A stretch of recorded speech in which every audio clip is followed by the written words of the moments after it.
Thanks for tuning in to Healthy Planet One, where we discuss healthy living from experts in each of their fields. This is your host, Patricia Starr. And your co-host, Kimberly Knock. Welcome. Today's guest on Healthy Planet One is Dr. Alex Smithers of Sarasota, Florida. We'll be talking about medical ozone in the treatment of pain and chronic disease. So good to have you with us, Dr. Smithers. Yeah, thank you so much. You are a longtime Sarasota resident, I understand, and well known in our community. And you have an interesting background as to how you got involved with the medical world, starting with Chinese medicine and Ayurveda, and then going into the medical world and then coming back out. So we want to hear all about you. Please start us off. Okay.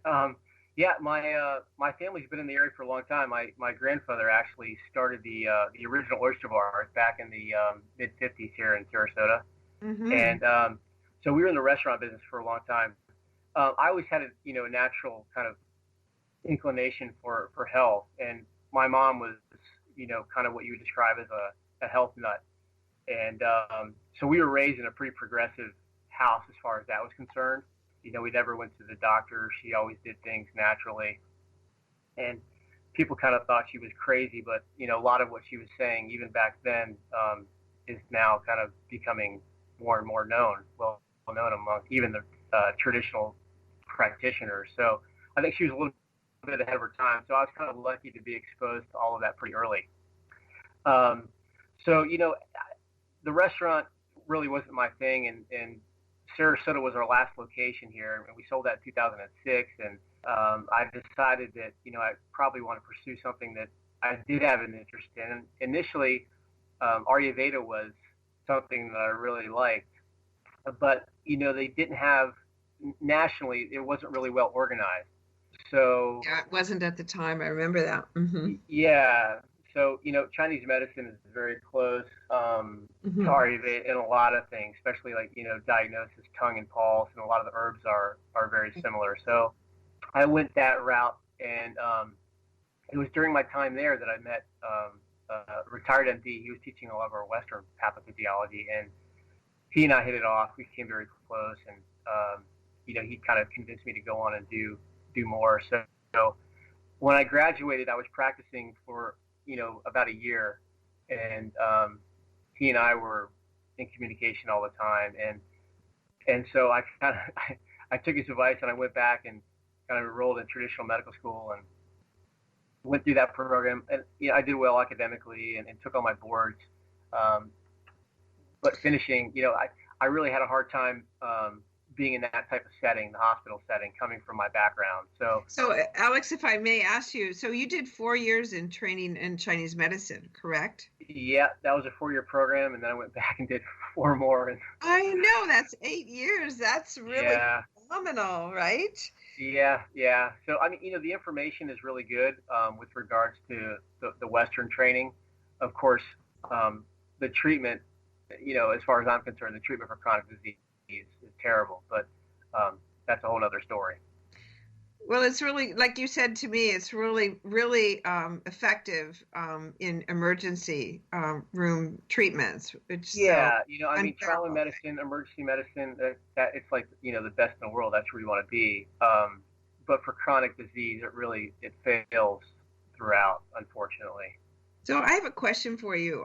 This is actually really interesting because we are in a world where it's Western and Eastern and what's right and what's wrong, and we're very, or as a mainstream, we're very oriented toward the Western allopathic model. Right. And yet you got trained in the ancient Chinese medicine first, and then you went into the Western training. How was that for you? Was that compatible? How did that work? It was, so I kind of just approached it like, I realized early on that people weren't going to be open really to the other side of things. That medicine is very multidimensional and nonlinear, and the Western mind and the Western medicine is completely the opposite. It's very reductionist and linear, and it's hard for them to understand a lot of those concepts. You So know, I want to just interject here because I had a nurse who went the other way. She started in Western training, and she said when she went into the training for the Chinese medicine, she literally had to turn her mind off and put it to the side. right, exactly. So I think I like to think I'm pretty balanced as far as right and left brain. Uh-huh. I was capable of doing both, That's and awesome. I could see the big picture throughout. So I would always try to incorporate, the big picture even from a Western standpoint, Mm-hmm. and I think that made it easier for me because it wasn't so much about memorizing every little detail and all the minutia, but if you have a really big picture of things, you can work through things. And So you're saying so, that having that background with Chinese medicine had the broad picture and multidimensional and the kind of the quantum pattern of energy, yeah, and you were then exactly. able to channel in what the Western perspective is in a way that brings balance. That's what I'm Yeah, hearing. yeah, that's a good way to put it. Yeah. So So, I want to, yeah, can I share but one thing? Because yeah, I think absolutely. you're absolutely bringing up such a great point, because Right. my introduction to natural medicine was from an ER and trauma nurse who then went back to become a traditional Chinese physician. And, Yeah, and it was a really great balance for me, because I was coming from, Western. And so I just think this is a really good point for people to see that you can utilize kind of both in certain yeah, you ways. can. Yeah, Well, and you should. And there's good pharma. There absolutely is good pharma, and it's required at times. mm-hmm, mm-hmm. So I don't want anybody to think that I'm totally against that. But, there has to be a balance, like you said. Right. Yeah, that's what I was saying about balance. And then, so then you took all of that training and you decided what and where are you going now?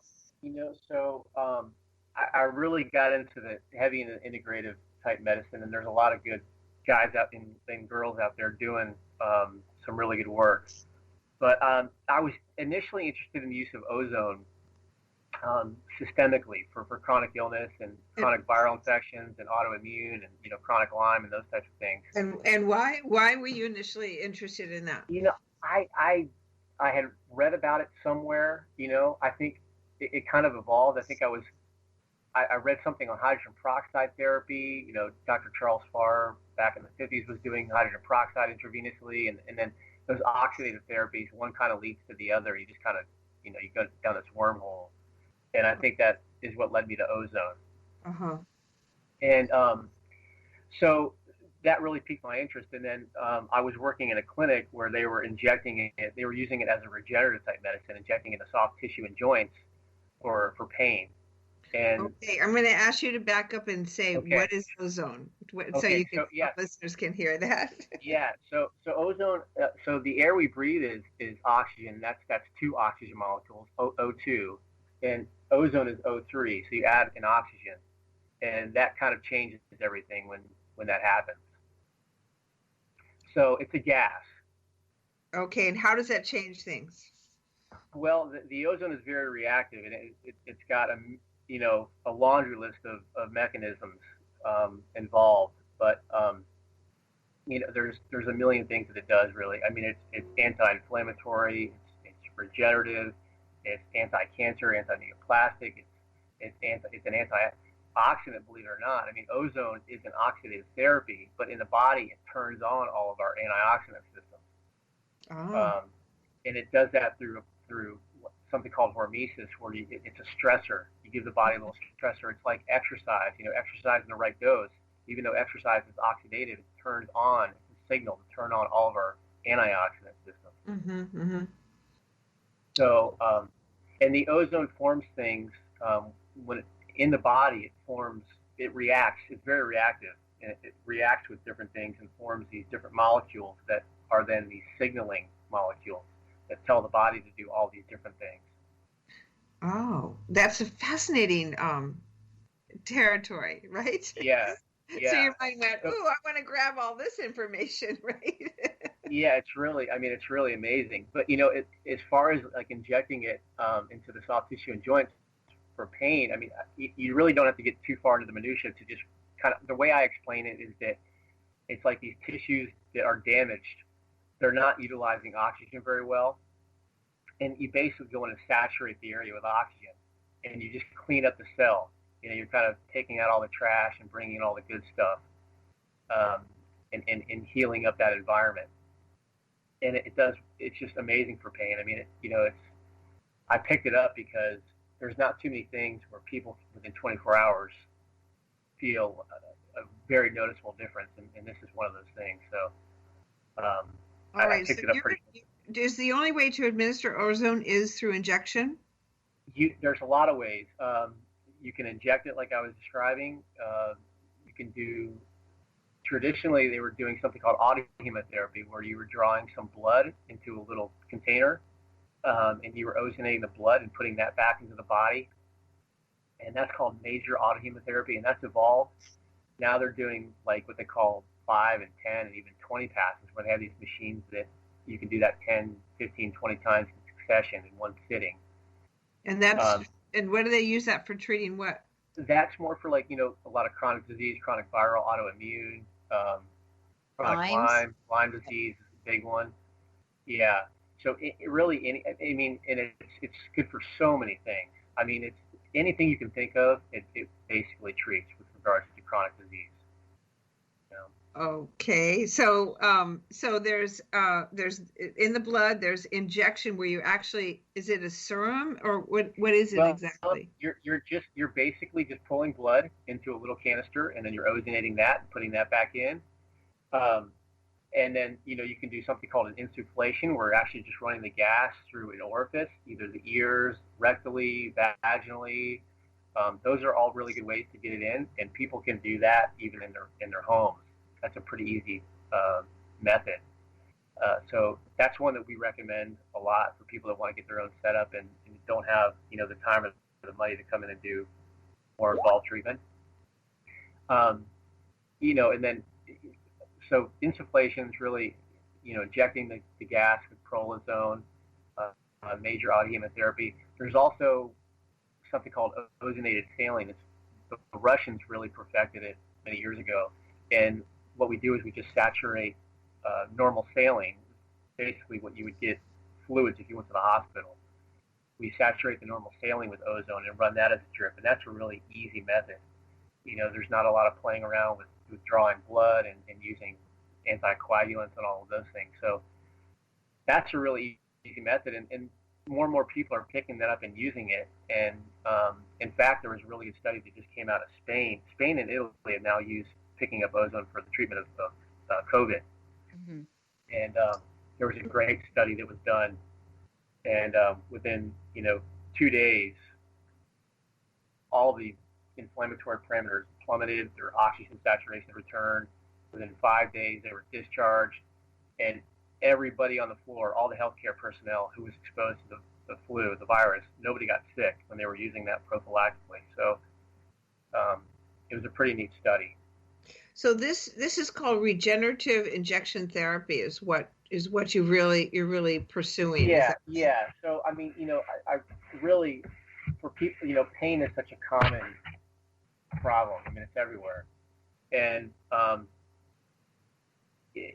there's not a whole lot out there. I mean, even the pain medicine doctors, they're injecting steroids, but that's not a long-term solution.